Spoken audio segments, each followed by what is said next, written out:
Peter Stevens. I'm been a transportation designer, I would say, but particularly motor cars and quite a lot of them high-performance cars.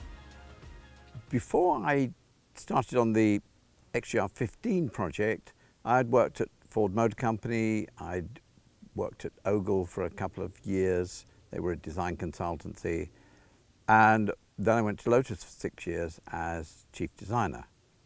Well, I worked on the Excel and the Esprit, the Elan M100.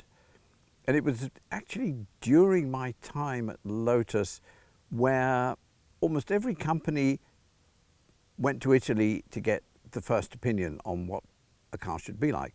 And that was that period in Italy where the folded cardboard, sharp-edged design language was popular, and people were kind of following that. And when I first went to Lotus, I was asked to do a small Lotus M90 prior to the Elan, and it was suggested that I should design it, style it after the Lotus Etna, which Ital designed, Giugiaro had done. And that was a sharp-edged, kind of wedgy car. And I thought, you know, there must be a future away from these wedge-shaped cars at that period, because they were becoming more and more sharp and wedged, which is why the Elan that I did, I then went to the MD, Michael Kimberley, and I said, this is awful, you've got to let me do what I want to do, and it won't look like this. I got talking with Tom because I said that I didn't see Lotus doing another new car after the M100 Elan for years, you know. And he said, well, why don't we go and have a look at what's at the motor show, which was the October one at the NEC. And he said, something I want you to look at, which was the 220 Jaguar, you see. And he said, well, for a start, he said, I think it's huge. And also he said, I think we could do something much more exciting than that, that gave people the feeling of being in a Le Mans car. So the first thing we talked about was literally taking an XJR-8 that later became the 9 and just turning that into a road car.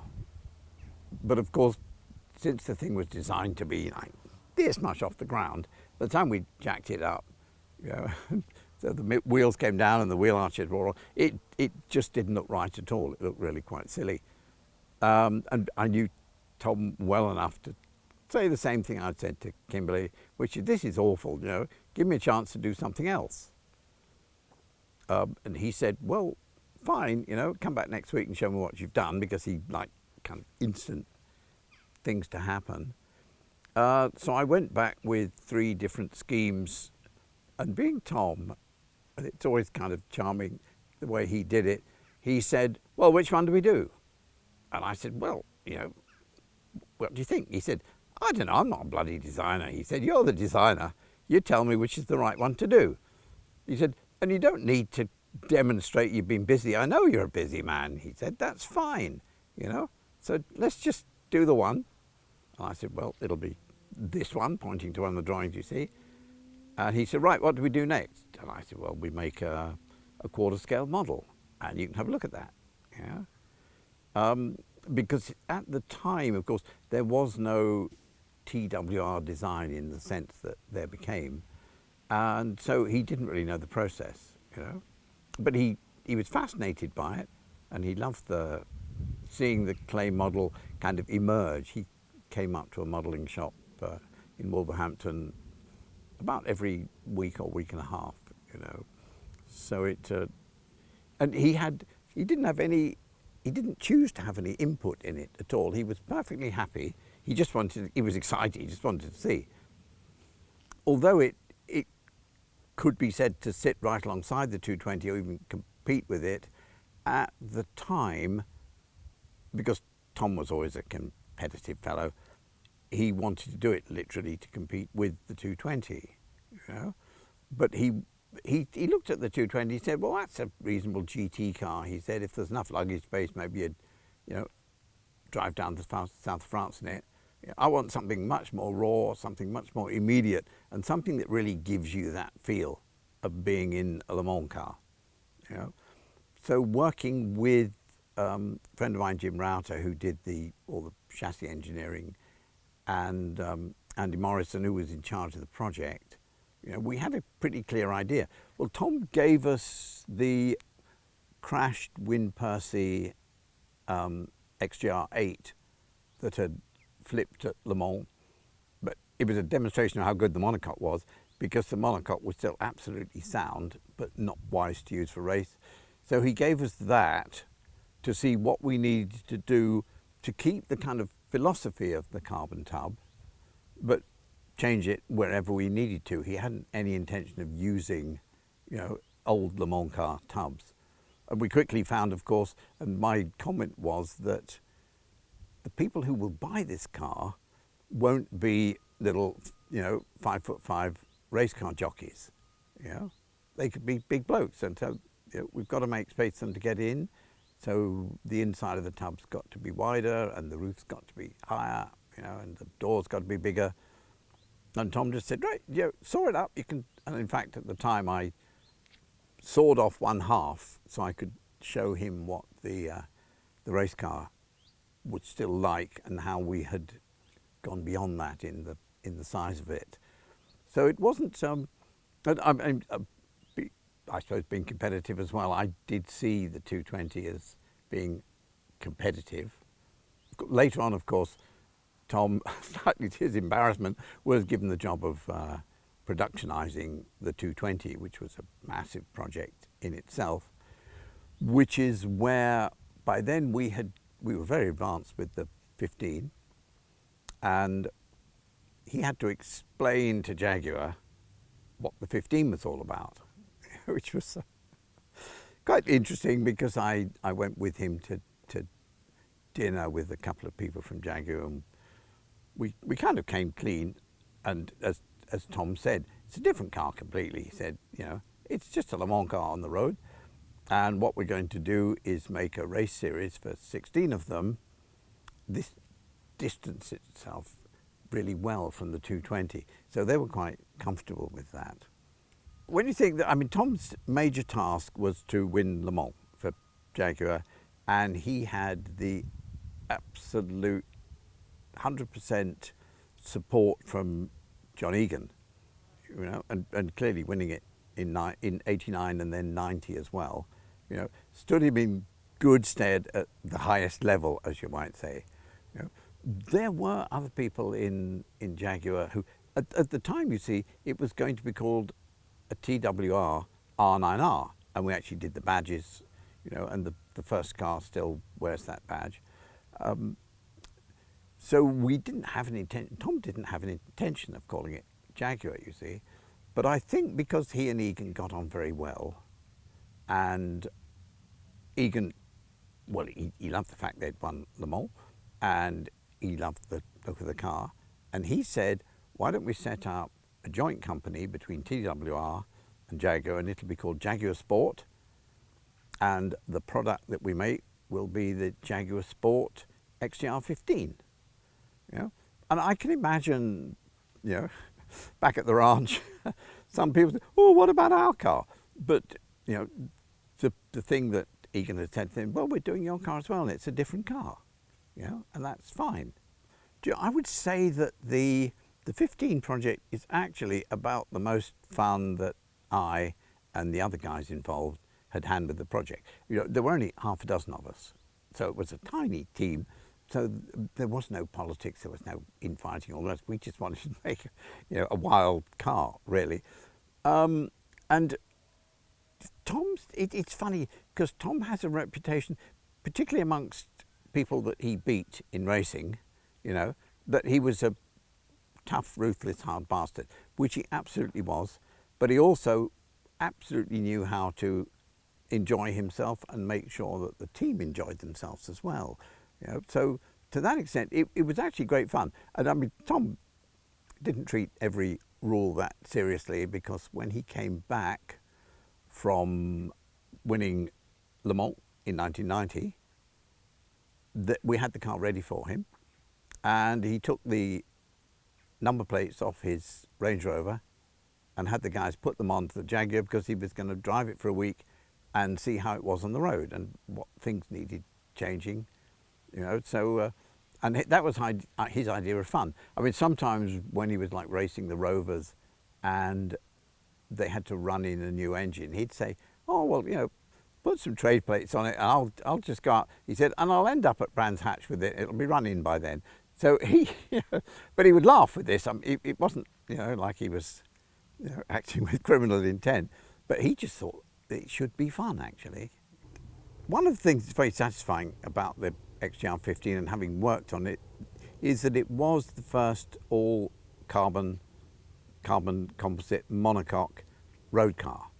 There is no doubt, you know, that it, and if it was then, well, it still is, because you know, history can't be fiddled around like that, which made it interesting then to work on the McLaren. And in fact, Jim Router, who had done a lot of the work on this, also did quite a bit of work on the McLaren F1, you know, and we kind of know the order in which we did them, I suppose you could say. When I meet with other people who were at McLaren and worked on the F1, you know, it took all of us probably like 15 years to stand back far enough and see what we'd done, you know. I mean, we weren't looking to do, you know, the fastest, the most brilliant, you know, the most innovative and all. We were trying to make the best car we could, you know, and part of making the best car, some of the tools are innovation and materials and these things for sure, you know. But it was a very hard process actually, and we were pretty, you know, drained by the end of it. That's for sure actually. But when we could stand back far enough in 15 years, we could see, you know, that, and it's not silly to say it came out all right. It came out fine actually. I mean, there's always things you think, oh, I shouldn't have done that, but we did, and that's how it is, you know. This is spring 1991, and it's got the 15 on the front, and this is the sort of official Jaguar quarterly. So at that time, they were jolly happy, you know, to be able to feature the car, and it's in here. So in a way, that dispels the thoughts that Jaguar weren't happy. All of the people who bought 15s when they were new seemed to keep them for a very long while actually, and people kind of forgot what it was, you know, and because they weren't used anywhere where the public were looking, if you like, or taken to concours and all these other kind of things, and there were cars in Australia, there were cars in America, in Singapore, in Japan, you know, so and there wasn't a kind of gang that got together, as you might say. So it kind of disappeared from public notice for quite a while, you know, and so they weren't, I mean, they were still very expensive cars, even, and the ones that were sold second hand, you know, weren't like cheap cars at all. You know. With a car like this, one of the things you have to bear in mind is that with a big V12 engine, and at the time we didn't know what horsepower it might have been, as much as 700, there's a lot of cooling needs to be done. And so early on, it was obvious it was going to need big intake at the front and also brake cooling. And what you see when you come to the side of the car is a big scoop, because particularly the heat coming from the exhaust system is pretty considerable, and we wanted air to flow through the engine compartment. And because of the little wing on the back, you get a low pressure behind it that draws all that air through the engine compartment. So the wing isn't really, you know, as much for downforce. Because the car was meant to be practical, you know, it's got quite a large door, and we did have in mind that we wanted Tom Walkinshaw to be able to easily get in. He was a muscular rugby player, so it didn't have the tiny hole that you would normally have with a Group C racing car, but it shuts like a proper car, which is what, I mean, our idea with lots of it was that it should be kind of proper car stuff. I mean, it's got the fuel fillers, which they're not racing ones, but they give that feeling like with a race car. One of the differences between this and the sprint racing XJR-8 and XJR-9 Jaguar race cars is it doesn't have a covered wheel. Both for practicality and because in truth it was pretty tricky on the race cars. People from other teams would know that they could run into the back corner of an XJR-9 and fire the wheel cover away and break all the fixings for it, and then all the advantage that you thought you had for improved downforce disappeared. The wheel does express the amount of power that's at the back. You know, there's something about the shape and position of the wheel and the fender curving over it quite full really gives you the message that there's a lot of horsepower in there and we have it under control.